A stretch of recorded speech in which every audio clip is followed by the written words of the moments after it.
Right now the story ain't adding up, and we just want the story to add up. We need 2 + 2 to equal 4. This is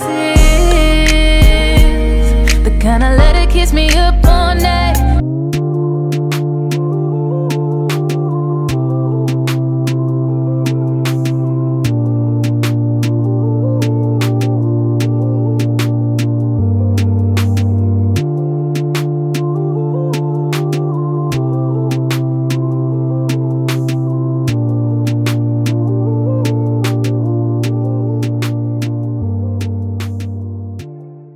This man who publicly treated his girlfriend like absolute royalty treated her to a Christmas cabin getaway. And within 48 hours, he would be found lying under a highway overpass with catastrophic head injuries, while his bank account sits at 0. What happened in that cabin, and most disturbingly, why did $250,000 disappear the day after he took his last breath? Dirty Joe. Yeah, you already. Dirty Joe. You already know. Y'all tap into the YouTube. Appreciate all the support, for real, for real. Thank you, boss. Tyrone Davis Jr. was born on August 16, 1990 in Florida, where he would eventually work as a cross-country truck driver, spending weeks at a time on the road, navigating the highways that connect this massive country. It was demanding work, the kind of lonely profession that tests relationships because you're never home. But when Tyrone wasn't driving, he was building something remarkable on social media. Under the handles @step_daddy_dro on Instagram and dro. On Facebook, he created content focused on motivation, personal growth, and living life with intention. Morning motivation with Joe, so this is what it is. Hey, y'all know who this fuck? But some people only fuck with you in front of you. You think y'all all cool and straight and they got your back and they gonna ride or die, but soon as you know they get around you, oh, it's fuck that nigga or fuck her or she thinks she all that or he think he better than you. People be having secret agendas. People be having hidden beef, hidden animosity.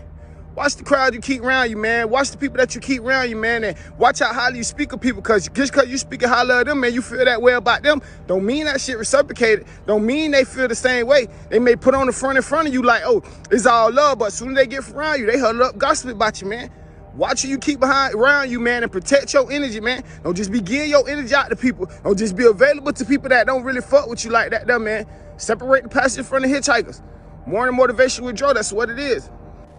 He talked about protecting your energy, about watching who you keep close, and about not letting people drain you or use you or pretend to be down when they're really tearing you apart behind your back. People listened because Tyrone had this authentic charisma that made you believe he genuinely cared about helping you become better. Friends described him as someone with Leo energy that lit up rooms, a gentleman who made people smile, and someone who prioritized his family above everything else. And for the past 3 years, the person at the center of Tyrone's world was Kiara Davis, who everyone called Lulu. She shared his last name, which led to some confusion about whether they were married, but every report confirms they were dating, not married. If you looked at Tyrone's social media, you'd think you were watching one of the most loving relationships imaginable. He carried her on his back when she broke her ankle, surprised her with gifts, and documented romantic moments while calling her his everything.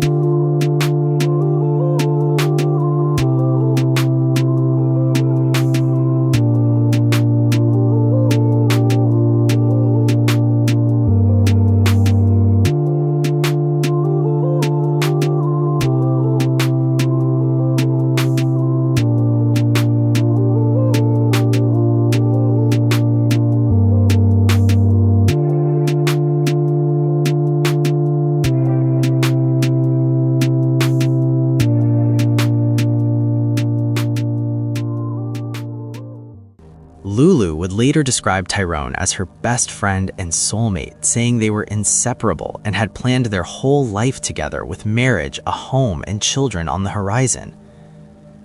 Despite acknowledging the relationship's imperfections, she insisted they were literally made for each other. The public image certainly supported that narrative, showing a man who treated his woman like absolute royalty while posting about her constantly and making it clear that loving her well was one of his primary missions in life. But underneath that Instagram perfect surface, something else was happening, something that neighbors would later describe, something that friends would hint at, and something that would explode during a Christmas cabin trip that was supposed to bring them closer together. Tyrone decided to surprise Lulu with a romantic getaway, and he told his close friend Looney he was excited to make her happy. He booked a secluded cabin in Gainesville, Florida, carefully planned activities, and prepared gifts. I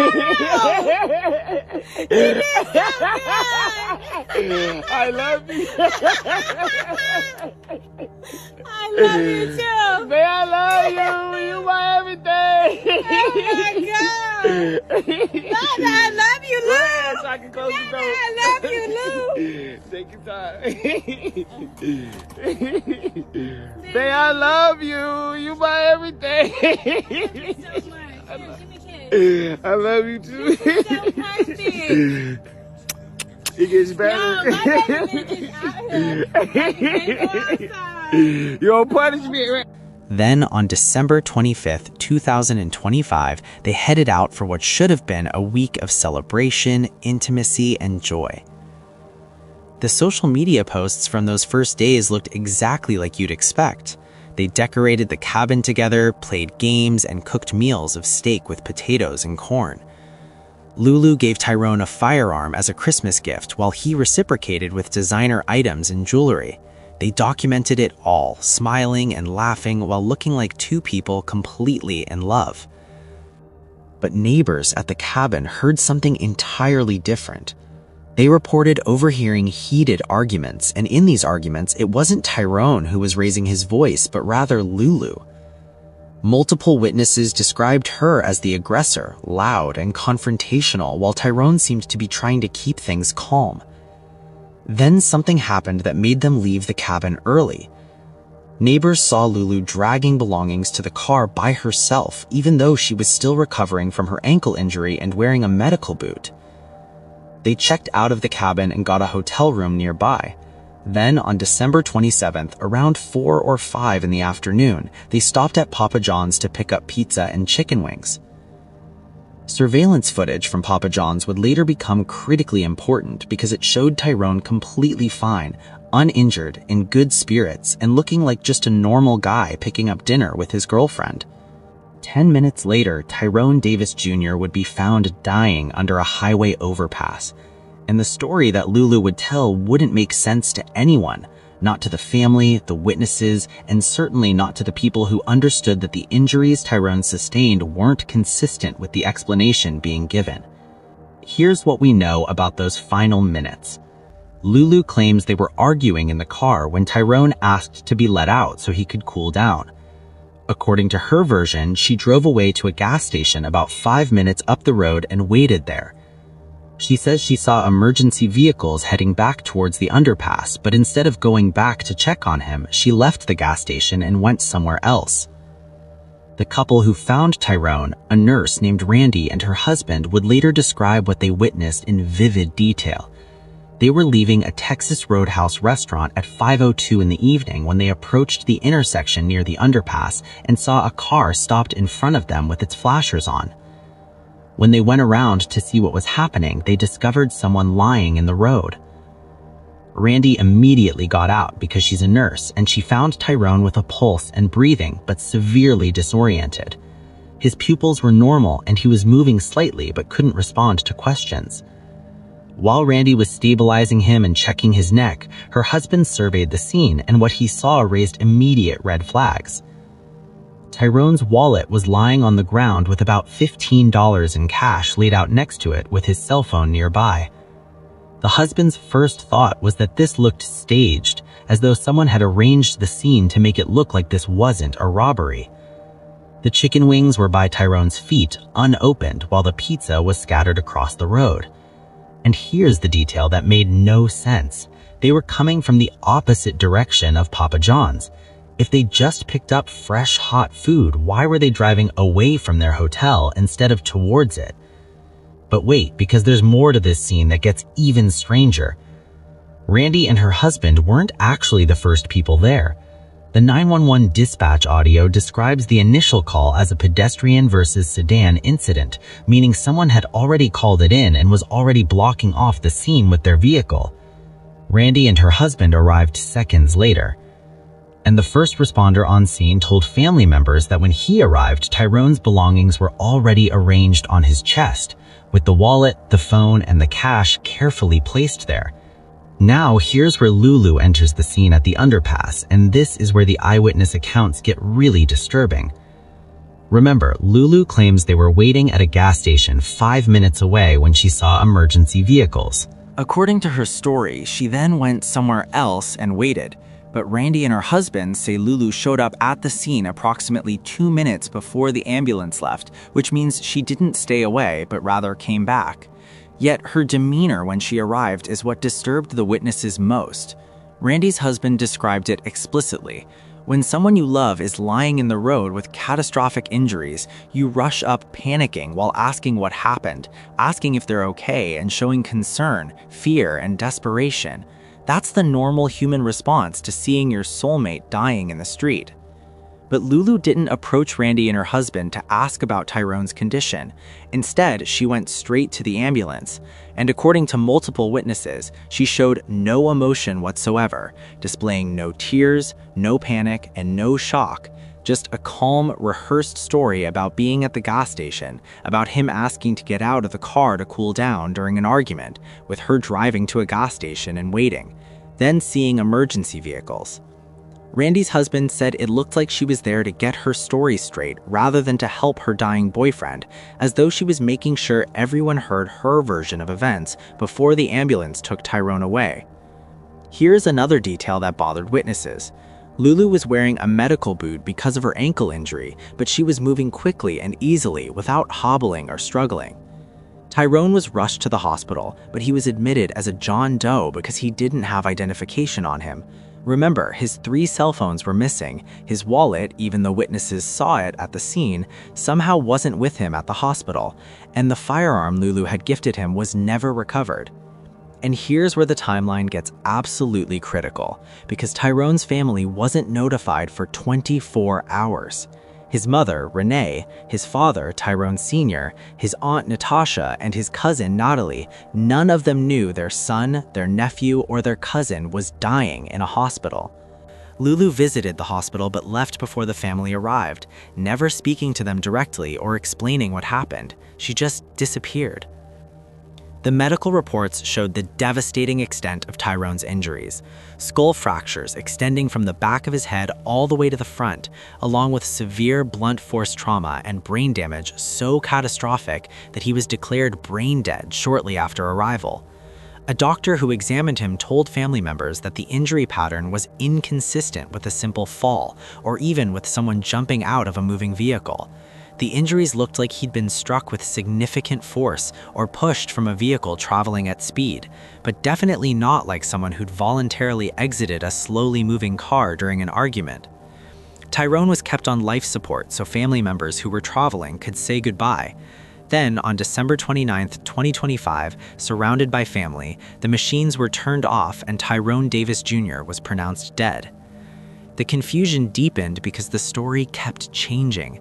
Initially, Lulu told Tyrone's mother that he'd fallen at a gas station and bumped his head, presenting it as just a simple accident with nothing suspicious.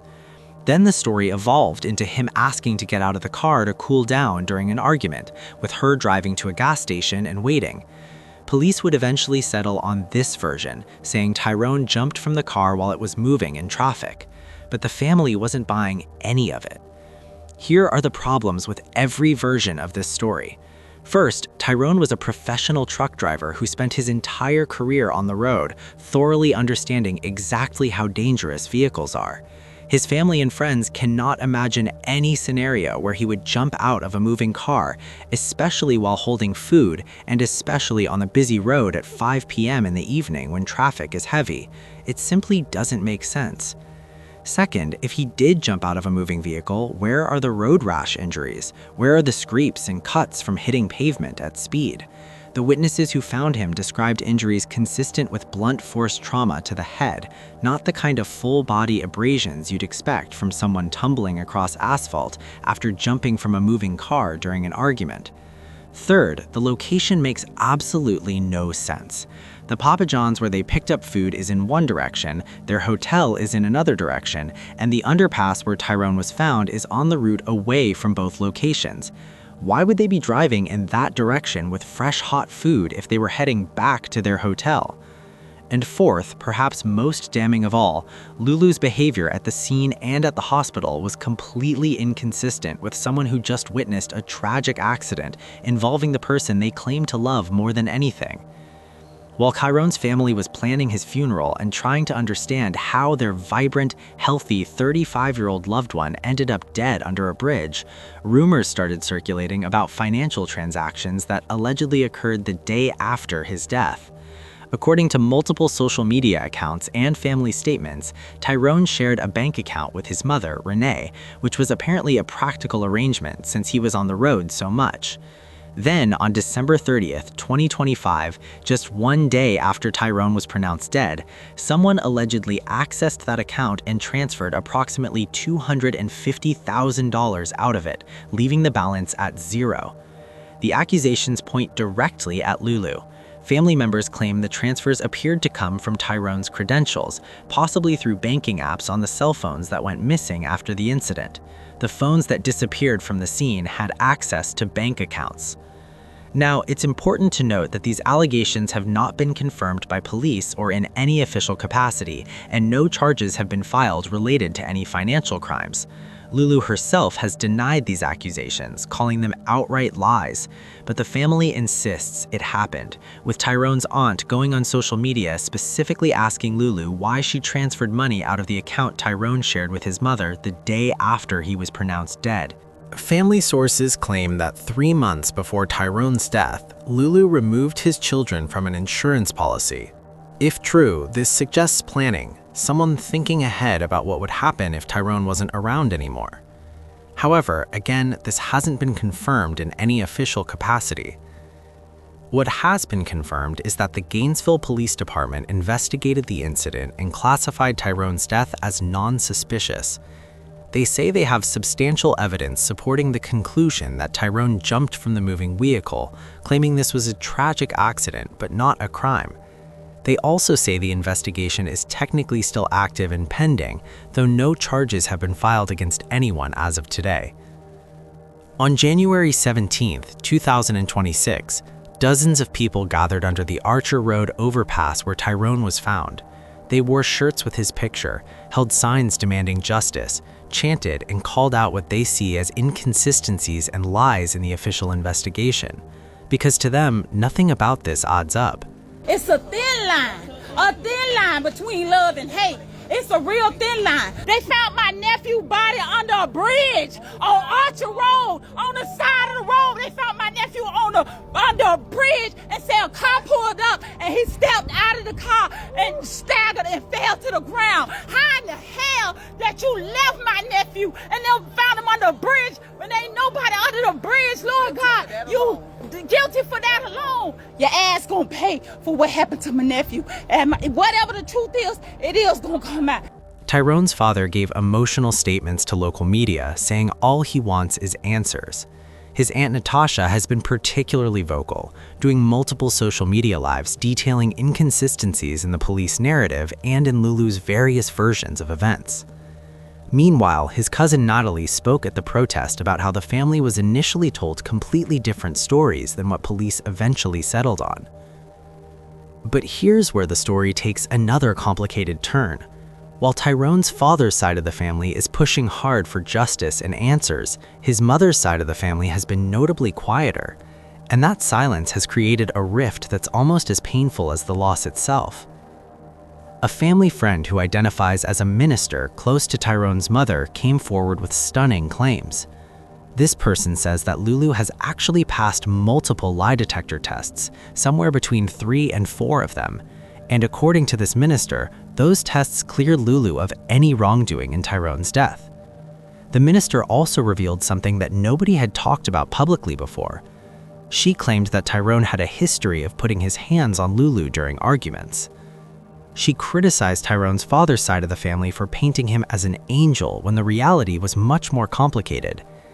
She even pointed out that Tyrone's Aunt Natasha made a strange comment in one of her early videos, saying she would have preferred if Tyrone had been arrested for putting his hands on Lulu rather than what actually happened. But the immediate question becomes, who was violent to whom? Was Tyrone abusive to Lulu, or was Lulu abusive to Tyrone? Because remember, close friends of Tyrone claimed Lulu had violent tendencies. His friend Looney said she would put her hands on him if he said the wrong thing. Public records show a Kiara Davis was arrested for domestic battery in Broward County, though it hasn't been definitively confirmed this is the same Kiara Davis who dated Tyrone. And neighbors at the cabin heard Lulu being the aggressor in arguments, not Tyrone. Lulu herself finally broke her silence with a lengthy Instagram statement. She described Tyrone as her best friend and soulmate, emphasized that they were inseparable and had their entire future planned together despite not being perfect, and said what happened was an accident beyond either of their control. She denied harming him, denied taking money from any accounts, called the allegations lies spread by people who don't understand what actually happened, and asked for privacy and prayers while the investigation continues. But the family on his father's side isn't satisfied with that statement because they point to too many inconsistencies, too many changed stories, and too many suspicious details that don't add up. They organized a vigil on January 10th at Oswald Park in Broward County to honor Tyrone's memory, continued speaking to media, and kept pressure on authorities to dig deeper. There's another layer to this family conflict that makes everything even more painful. Some family members have accused Tyrone's mother, Renee, of accepting money from Lulu after the death and attempting to halt the investigation. These accusers claim Renee took half of the $250,000 allegedly transferred from the shared account, and that she's also been accessing Tyrone's YouTube revenue, leaving his children with nothing. Other family members have jumped to Renee's defense, saying she's grieving the loss of her son and doesn't deserve to have her name dragged through the mud. A particularly emotional Facebook video from someone making shirts for the family captured these tensions. This person called out how Tyrone's father's side was getting all the attention and support while his mother's side was being ignored.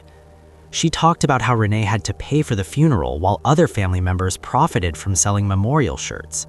She defended Lulu, saying people need to wait for facts instead of rushing to judgment, and she criticized those who claim to have loved Tyrone but are now treating his mother with cruelty. The family can't even agree on what date Tyrone died. His father's side says December 29th because that's when he was pronounced brain dead, while his mother's side says December 30th because that's when the machines were turned off and he took his last breath. They couldn't even coordinate on memorial shirts because they were fighting over which death date to put on them, which shows just how fractured the family has become. The witnesses who found Tyrone have spoken out with concerns. Randy and her husband say police promised to follow up with them but never did. They say their observations about how the scene looked staged, about Lulu's lack of emotion, about the direction the vehicle was traveling, and about the timing of everything should all be part of a thorough investigation, but they don't believe they're being taken seriously. The original 911 caller, the person who was first on scene, also says police never contacted him, despite him providing his contact information. This is the person whose call described the incident as a pedestrian versus sedan, the person who potentially saw exactly what happened, and apparently investigators haven't bothered to get a detailed statement from him. So where does this leave us? With a dead man whose family is divided, with a girlfriend who says she's innocent but whose behavior raises red flags everywhere you look, and with police who say case closed, nothing suspicious, but who apparently haven't interviewed key witnesses. We're left with allegations of stolen money that may or may not be true, with lie detector tests that may or may not mean anything, and with a community demanding justice for a man they believe was failed by everyone who should have protected him. What do you think about this case? Do you think Lulu killed him? Let me know what you think in the comment section. So look, So that's how it's gonna go, right? So we finna play this game. You wanna play a game with me? Yes. You wanna play a game? I know how the game starts. You already know? I already know how the Okay, game well, starts. I like that. Hold on, right now, hold on. So look, so tell me what you think the game is. What you think the game is? Already, when I was here already, I already seen this, but the rest I don't know this, but I did. We finna find out right now. Where your phone? Get your phone. Get your phone. You record it, I'm gonna record it. We both gonna record it. I wanna see it from your perspective, and we finna see it from mine. I love keep you on your toes. Pull me, you feel what I'm saying? Look, why was I scared of? That note kind of gave it away a little bit. Not really, because it could have been an envelope or something. You know, I was like, you trying to see what it is. okay. Pull me. It's all good. Love you. Okay, glove box. Glove box. Oh, glove box. Slow. That's all right. You excited? I'm excited too. So you talking about lights come, I'ma come get Thank you, baby. your favorite. You know I love my sour straw. What is it? So today I'm kidnapping you, and we doing something Lou like to do. Nice. Now what that could be, I don't know. That's all right. That could be a couple things. This is a great start. I love that. I love that. So you know I had to just get you the favorite candy. We going to do something you like. So open the armrest. Open the armrest. We got another little treat. Got another little treat. Got another little situation. Type shit. We're gonna keep it going right This now. what I thought it was. For real, All right, hint number 1 is relaxing. Hint number 2, you always tell me you love when I do this to you. I already knew what it was. Hint 3, you always fall asleep afterwards. And they say if you get it right, I bite you and kiss. So go ahead and fuck it up. All right, tell me what it is. We did it, Miss